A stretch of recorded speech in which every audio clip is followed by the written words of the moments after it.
Hello mga katigstugan! So for today's video, nagpaayos nga pala ako ng buhok. Iritang-irita na kasi ako. Isa talaga sa mga kababaihan ang pinoproblema ang buhok. Swear. At pag nagpapaayos nga ako ng buhok, sanay talaga ako ng home service. Last December ko pa nga pinaayos yung buhok ko. So this time, September pa lang pinaayos ko na.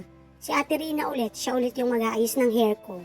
Kasi parang hiyang ako sa kanya. Bukod sa magaan na yung kamay niya, ay, ang ayos pa ng gawa niya. Hindi ka talaga manghihinayang sa ibabayad mo. Swear. Ang sabi niya talaga, madalas talaga sa kanya home service. At kung anong oras ang pag-uusapan nyo, ganung oras talaga siya darating. O diba? San ka pa? Kay Ate Rina lang yan. Ano ba? Kapangalan niya pa yung sister ko, kaya parang ate-ate ko lang talaga siya. Shout out kay Ate Rina. Pagdating pa lang ni Ate Rina, ayan, nag-umpisa na agad kami. At dahil alam kong napakahabang oras talaga pag nagpapaayos ka ng buhok, aba, edi binuksan ko na lang yung Netflix, nanood-nood na lang talaga ako. Isa talaga sa problema kapag nagpapaayos ka ng buhok, ang tagal. Tapos ang sakit pa sa puwet. Pero worth it lahat yan pag natapos. Kasi gaganda ka naman. Talaga ba?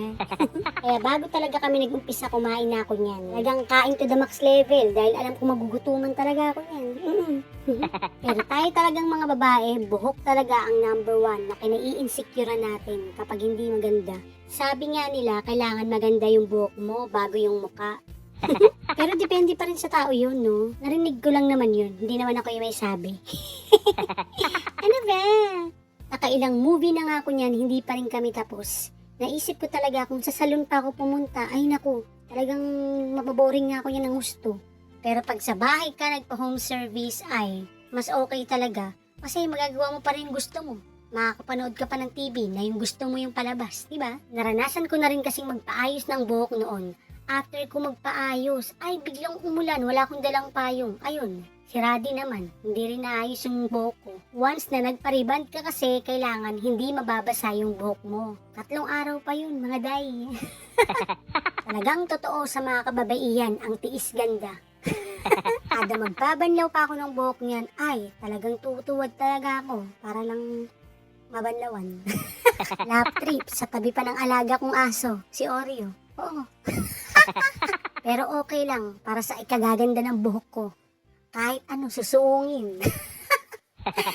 Ang OA. Hindi ka rin pwedeng magalaw kapag nagpapaayos ka ng buhok, kaya talagang straight ka talaga. Sit straight. Sit straight.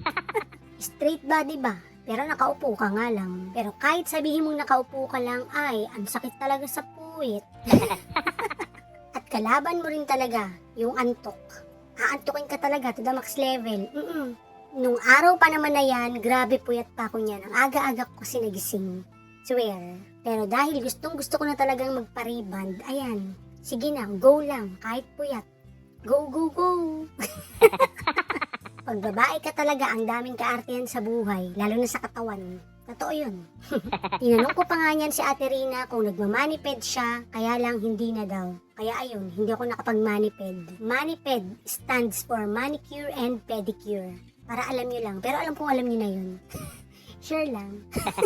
Pero sa totoo lang talaga, hindi ako mahilig magpa-manicure and pedicure. Ang talagang naglilinis lang ng mga kuko ko is yung sister ko. Kaya lang wala na ako sa Pasig. Kaya naman kung sino na yung gumagalaw ng kuko ko, sad but truth. Takot talaga akong ipagalaw yung kuko ko. Kasi sa mga nakikita ko sa mga friend ko, yung tinatawag na murder, yung dumudugo yung buhok, yung kuko, na ba? Pangatlong movie ko na nga yan, pero wala pa rin ako masyado naiintindihan sa mga pinapanood ko. At sa wakas, ayan, nabanlawan na yung aking hair, kaya tutuyuin na lang ni Ate Rina, then plancha na lang. Then tapos na yung ating reband with cellophane! Yay! O siya, hanggang dito na lang. Bye!